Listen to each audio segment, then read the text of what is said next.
But So yeah, let me go back to a comment that Brian or Mr. Worthen brought up about the disparity. So I guess Brian, what you're saying is there are different people and different sizes that are more apt to get the funding. So, I mean, what's the ideal profile of somebody who can get the money today? Well, and I guess one just to add on to that, what's the time frame of deployment associated with the CARES dollars? So most of the states, I'll answer the second question first. Most of the states are taking the position that it has to be deployed by year end. That's the way the CARES Act is written. And so that's another. So clearly no federal people or engineers or know how to develop anything.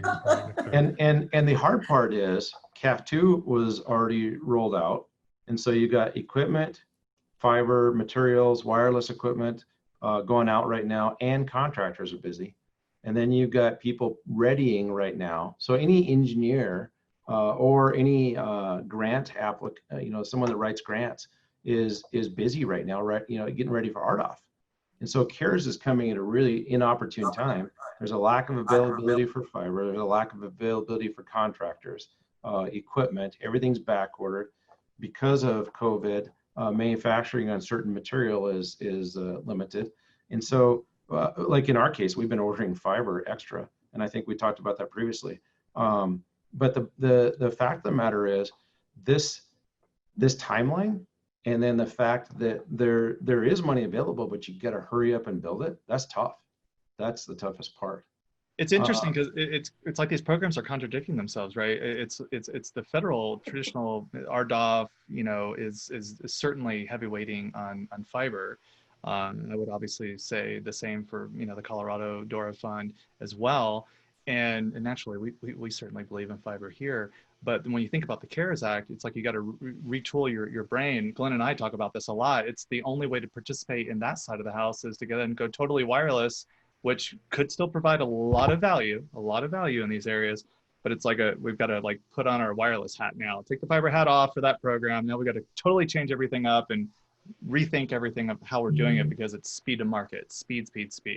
And you got to hope that you can pull it all together by year end. I mean, and technically, what is the definition of the money spent? I mean, is it that they're all connected? I mean, have you? I know you've submitted quite a few applications, Brian. I mean, what's done? How do you define that? It's basically to ensure healthcare remains uninterrupted, ensure first responders are uninterrupted, ensure students have access, ensure teachers have access. And so that is interesting because other programs like telehealth is pretty ethereal, right? What is telehealth? Everybody can write their own application. It can be anything from an iPad to remote sessions to some software, right? This is very plain and simple. Our service is going to be continued through a crisis, right? And really, if you think about it, everything's COVID related right now. And so it's just about the messaging. It's just about how you write that application. But to go back and answer Nick's question, a provider that has a relationship at a state level, has built relationships with communities is going to be able to get this rolled out. But there again, they've got to be quick because like you said, Brian Hollister, this is a wireless play. CARES is a wireless play with a few 5-mile laterals here and 10-mile laterals there, built on fiber, but it's not a 40-mile, middle mile project. I think one of the things that we're seeing occurring is there's a company called Land O'Lakes that used to have an Indian on their butter box. And they decided that every one of their facilities that had broadband could put up a Wi-Fi hotspot, including every one of their partners. Now they've got a consortium of 55 companies that are working together trying to put up broadband for education purposes. And the thing that we have been helping them figure out is, okay, where should you go?